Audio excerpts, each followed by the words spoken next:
Welcome back to the show, everybody. Check out these headlines. We sat down with the one and only 25-year Wall Street veteran, Linda P. Jones, and we've got a special clip for you from Brad Garlinghouse with Medico, the recently acquired custody company by Ripple. So you're going to want all of that. But before we get started, take a look at this. Roll that beautiful intro.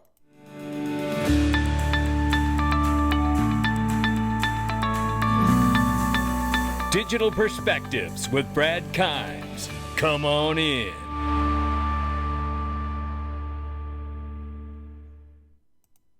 Link to, ladies and gentlemen, it is the best private equity in the world, and you can get it right here. Click the link to my sponsor below. Over 366,000 registered users, almost 300 million total investments, over 46 amazing companies that offer their private equity. Click the link below to get started. You will not regret it. And Ripple Private Equity is currently still available, but don't wait, because it will be gone before you know it. And then very quickly here, before we get started, it's the Freedom Zone I've created for you and I to stay connected regardless of the censorship that's happening on social media. Not only are we providing my daily videos from YouTube free of Google ads for less than the cost of YouTube Premium, but it's a way for less than the cost of a cup of coffee for us to stay in contact with one another and begin to have conversations like what we're going to have today. If you haven't seen it, we're going to talk about the creation of the Federal Reserve and this president, John F. Kennedy, and his brother Bobby, and what happened to them, and how their son, Bobby Kennedy Jr.'s son, is now running for president as well. We're going to talk about the Federal Reserve creation and how it's a cartel and not a branch of the government, and why all these three people in this family matter so much, and why it's all happening at this time. Now let's get to that video. All right, we're here with the one and only Linda P. Jones. Linda, how you doing today? I'm doing great. How are you, Brad? I'm doing very well. Actually, a wonderful fall day here. A little on the warm side, to be perfectly honest, but nevertheless, I'll take it for now. I don't like cold on winters, so I love fall. We'll take it, Linda. We'll take it. Well, I live in the desert, and we're just getting to under 100 degrees, so that's cooling off for us. And so I love the heat, no matter what. Yeah, strike my last comment all the way around. Just strike that. Yeah, wow, that's hot. Okay, so you had a post that came out, and recently Coinbase has just launched Perpetual futures. Yeah. Can you give, first of all, you had a great tweet, but before we get into that, can you give people just a quick overview of futures and what it means, Perpetual with the open end on the future itself? Yeah, so futures contracts are paper contracts that can be traded. You can trade any kind of an asset, and you can go long or you can go short. So you can expect that the price will go up, that's a long trade, or you can expect that the price is going to go down, and that's a short trade. And so the fact that these are coming out at this time says to me that there's some expectation of future volatility on the upside or the downside. But in the case of XRP, because it's only at 49 cents, it has a long way on the upside to go, I believe. And so I think that it was very good timing and a very bullish sign that these futures contracts are coming out and available, and XRP is one of the assets that has the ability for people to trade futures on. It is remarkable, and it is a bit of a tell, is what it feels like, doesn't it? It's a bit of a tell here, right? You start to see this kind of product be introduced, you start to ask yourself what kind of volatility is going to be coming to the market and the asset to warrant introducing a product like this. So what are your thoughts about it? Yes, I think that we've talked a lot about in the XRP community about the price of XRP, what its true value is, what its fair value is, what it could be worth if it's handling all the money or some of the money or a part of the money, right? And we know that that's ultimately going to be trillions and could be into the quadrillions even, perhaps. And we can make good cases for that. And some people have different belief systems about that. And it may not be that XRP is the only one handling all of those funds, but the fact that there is a lot of liquidity coming into the system, and maybe we're at an important point in time where that's going to start happening in a major way is what's leading me to sort of get this, blinking light going on that, hey, there's something important happening here. Someone thinks that this price may have some big movement in the future, and this is the right time to bring out these contracts. I mean, one has to wonder, right? I mean, Coinbase feels there's a market for it, right? I mean, they certainly introduced them. I think the other interesting thing here too is that they're perpetual, which means there's no term limit on it. And for those that aren't familiar with futures contracts, sometimes there is no perpetual contract. You have to take a daily, a weekly, or bi-weekly, or monthly, quarterly, what have you. And you're not as free to just have this open-ended, I just took a position and I'm hanging out until I'm ready to get out. I mean, I mean, what do you make of that? Well, that we're early in crypto, and crypto has a long-term future. If you look between where we are now and the end of this decade, Brad Garlinghouse has made a statement that crypto, I believe he said, could go up 10 times from where we are. Raoul Pal, I think, has said 100 times. So we could have 100 trillion. I don't think Raoul says that without doing his research and understanding some of the things. I think Brad is probably being conservative. So, if you have $100 trillion by 2030, that's a huge move from here. That's a move like we haven't seen in any other asset class ever. And to date, Bitcoin is the best performing asset of any asset class ever in history. It's had the best performance of anything ever. And so when you think about that, and you think about XRP possibly on a similar trajectory, then you can see why people might want to have a perpetual contract to hold on for the long term, because we're so early in this crypto phase. We haven't even gotten to the real mainstream adoption yet. We don't have legislation yet. Therefore, we don't have the institutional wave of money, which is what I believe is going to come in after legislation and lead crypto to these huge numbers that we're expecting. Yeah, I think that's so well said. And, to the point that you're making about these big numbers coming into the space, it won't come from retail. That's going to come from institutions, correct? Right? Yeah, I mean, that's absolutely. where, yeah. And it tells me they know that by introducing these futures, right, that they know that there's going to be, they're expecting at least, right? I'll say that they're expecting at least some great volatility to be able to play. And it's the institutions that use these kinds of tools every day to make massive amounts of money. So it feels like it's almost like, telling somebody, I got everything here you asked for. It's all right here. And by the way, XRP is not a security. And don't you guys, you institutions, don't you guys and girls, don't you all like to use that futures? Don't you like to use futures? You do like those, right? Because we have those at the table too, if you'd like those, right? That's right. They can leverage futures. They can put down 20% and basically get 5 times leverage on the contract. So it allows for them to get higher returns by using leverage. And hedge funds typically do that. They typically use leverage in their trade. So they are, multiplying their outcome by many times by using leverage.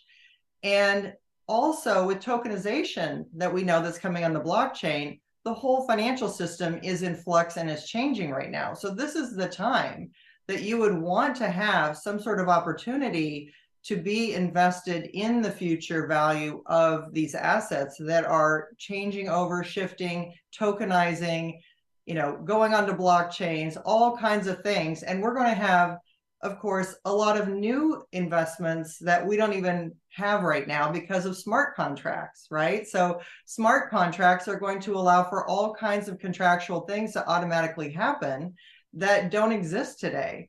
And so this is going to be a huge revolution. As we know, we've been talking about, you've been covering it brilliantly on your show. And it's just something that now that the big institutions are coming in, this is telling me, okay, something big is about to happen because they're getting ready to profit from it. Yeah, it does feel that way to me. And you made a good point about your inside of your tweet also about where most hedge funds and things like that are located. And if you could talk about that and how that wasn't represented inside the Coinbase information about futures. Yes. So I responded to the Coinbase information. They said you could request an answer to see if you were located in an area where these futures would be allowed. So I did respond to that. I did get an answer from Coinbase. I live in California. I got a response that I was not in an area where these contracts were being allowed. But that didn't surprise me at all. I expected that because they're being very quiet, maybe you could say secretive, about where these contracts are allowed. And I think there may be a good reason for that, which is what I was trying to say in my tweet, which is that many hedge funds are based in the Cayman Islands, or as we've seen with FTX, in Bermuda. There's advantages to them for being based there. And so for hedge funds to be able to operate with these contracts, possibly in the Cayman Islands, possibly in Bermuda, there may be some other locations, Isle of Man, there's some other locations where sometimes hedge funds are located because of special laws, that it would be too telling if Coinbase came out and said, oh, these are only available in the Cayman Islands or Bermuda or both. That would be a definite indication that these contracts are basically just for hedge funds and that that's what this really is about. And so they didn't say where they were able, where the locations were. They just said you have to apply and ask if you're in a location. Sometimes no answer is still an answer, right? That's what that feels like here.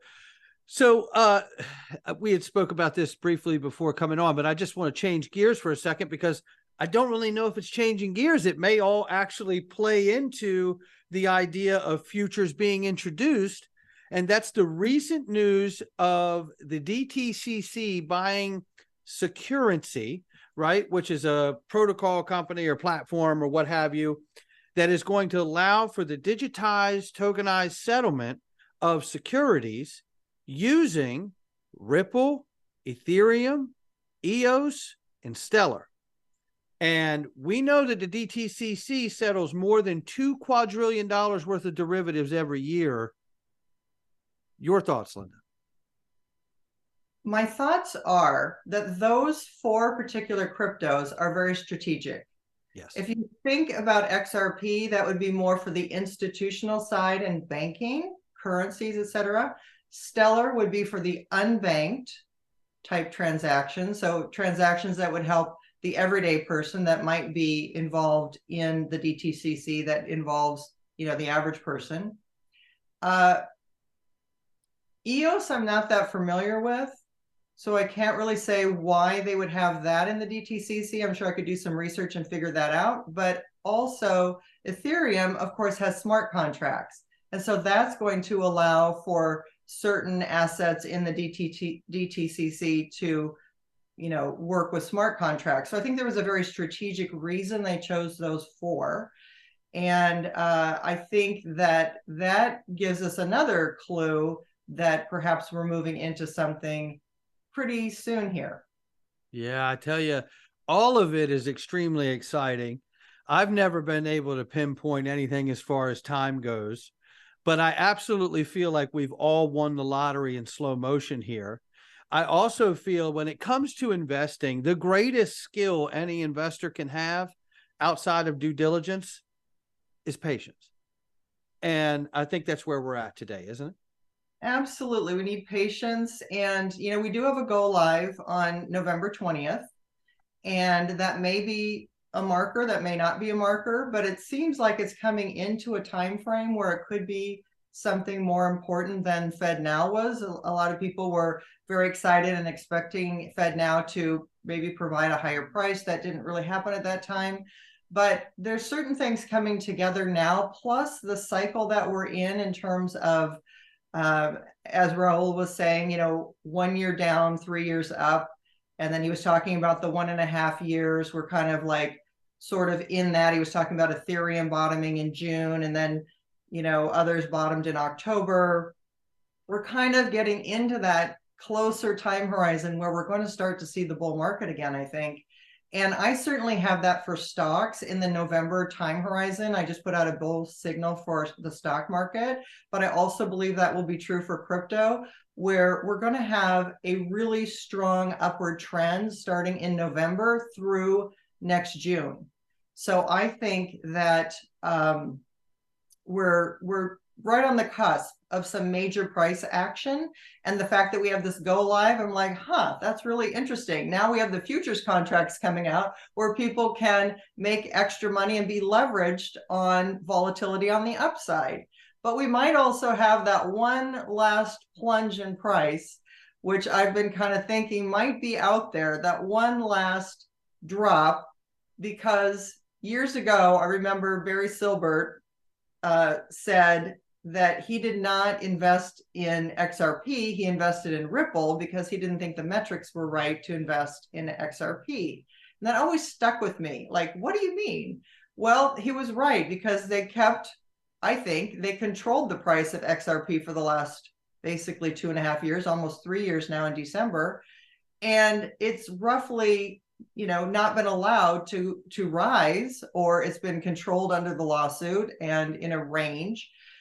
Now, maybe there's one more dip. That might be the time that certain people know maybe their opportunity to buy it up inexpensively. And that might be a strategy that's out there for people in the know. Just a hunch. I don't know, but I watch what people do and what they do and not what they say. So that's what his strategy is. No, absolutely. And to go back to the point that you were making just a moment ago, because I think it's such a valid point. And I know I'm not near my microphone, so people are probably going to have tons of comments like the volume is way off, Brad. These things happen. So I'm going to do my best I can here. But I want to go back to the point you made about Fed now. People see these watermarks and they want it to reflect in price, right? And I think that really speaks to, patience, right, as an investor. Now, again, I'm not giving financial advice. We're just sharing digital perspectives with people, right? And what works for us and others and what's usually a mainstay, but people have to weigh out their own lives and their own investment and where they sit in it. But as an example, FedNow, the SEC case and the judgment that came down, people wanted to see price then, right? Then we look at everything else that happens. The proper party, people were expecting price to go nuts then for some reason. I don't know why. It didn't make sense to me either. But, but they get these watermarks in their head, right? And they think that this time, right? Okay, well, not this time, but this time, right? Well, all right, but not that time, but this time, you're going to kill yourself like that, right? Like that's not, there's so much suffering in that approach. I always hope that people look at those points, but they're fundamental watermarks. When I see those watermarks come about, I'm not expecting price reflection. I cover them on the channel and I talk about them and get excited about them myself because I'm seeing one more piece of infrastructure be plugged in using Ripple and or XRP or intention to use it in the future. And when I see those things happen, I just see a puzzle picture becoming more clear and end up coming together where it's starting to truly fit the way it's supposed to and intended to. And ultimately, seeing those things continually play out in the manner that I want to see them happen, like the DTC news, right? Perpetual futures, the anticipation of more market volatility, which means more liquidity moving into the scene. Seeing all of those things, Linda, to me just tells me we're on the right path. As long as I stay the right path, that's what helps me be patient. Price will take care of itself. What are your thoughts? Absolutely. I mean, I'm of the mindset that, this is a 3 to 5 year minimum hold, but we're going to see price action within that time horizon. Now, I came in 2020, so I'm already 3 years into it. So I think the next few years are going to be where the major movement is. Yeah. And I agree with you that if people are expecting, where's the money? Where's the money? If they think of this as a lottery ticket, they're not in the right mindset, right? So, and that's why I tweeted that this is not just another crypto. XRP is not just another crypto. It is going to be in this new financial system. We've studied this from all different angles. We've looked at this. We've shown so much evidence and proof that it is coming. And I believe that the price has been held at a particular level for a reason, and that is all planned. So we just have to wait and hang in there, give ourselves enough time and really understand, continue our study and understand, and continue watching your show and getting all the great information that you share daily that really supports the whole theory and the whole knowledge base of what we know that this asset really is. And you know, people getting overexcited about, you know, particular time horizon sometimes works against them. But I will say that I do enjoy some of the egg-rag crypto that you show with the technical analysis. And if you remember, it was right on track that, and shout out to them, and it was right at the point where we got the judge's decision that the price of crypto had been expected to rise, the price of XRP had been expected to rise, and it did rise right at that time. I think Blockchain Backer said, you know, it was right on time, you know, and shout out to him too. Right on time that price exploded, and now it didn't hold, but it did explode. Right. Now, egg-rag crypto on your show, you've shown there's a time horizon in November that they're expecting another big rise. And I heard that on your show, and I was excited to hear that because I'm like, okay, well, we've got a go live happening in November. We have the futures contracts coming out now. We have, you know, the DTCC, all this supporting information, all these additional things, all these additional companies adopting XRP, government talking about crypto and crypto regulation.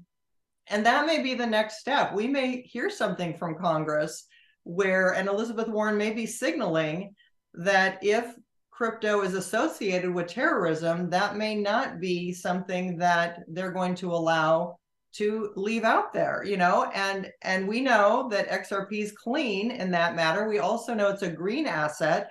And we know the Biden bill before talked about if you're not a green asset, that was not going to be good for their approval of crypto. So there's a couple of other things out there where other cryptos may get tripped up, but XRP looks like it's gonna, you know, slide right through and be okay. So it's exciting.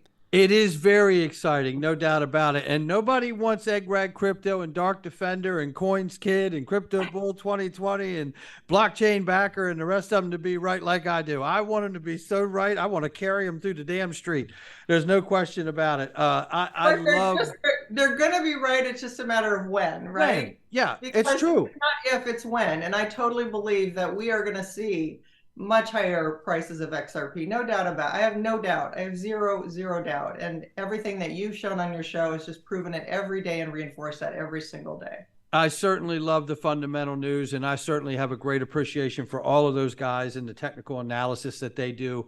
I don't know how they do it. You know what I mean? I'm built differently, but I love that they do it. I love that they share it because I'm a person who I want to get a taste of everything. I love having as many people around me that think differently than I do, right? Like I really have a great appreciation for that. Our private group has plenty of that inside of it, and I absolutely love that. I don't like it when everybody always agrees with me because I can't get the best reflection of what's really going on unless someone else is providing some other point of view, right? So I really do appreciate that. Linda P. Jones, thank you for being here with us today. Any final thoughts? Just, for everyone to hang in there. This is going to be an exciting year. I don't think you're going to be let down this year. So just stay positive. Make sure your assets are held securely in cold wallets because the scams out there are horrible and I hate to see it.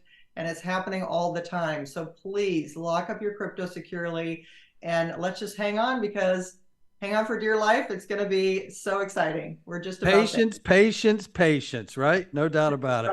Not much more. We're just about there, I think. Oh, well, I love it. And I hope you're right, too. There's no question about it. Be wealthy, be smart. Linda P. Jones, thank you so much for being here. We'll see you next time. Thank you. All right, there it is. And I want to thank Linda P. Jones for being on the show and sharing her perspectives. I had a clip that I wanted to also play with Brad Garlinghouse, but the video's gotten a little long now, so I'm going to wrap it right there. But be on the lookout for that content. And until then, join us in the Freedom Zone. You won't believe what's going on in there. It's amazing. I'll see you inside. I'll catch all of you on the next one.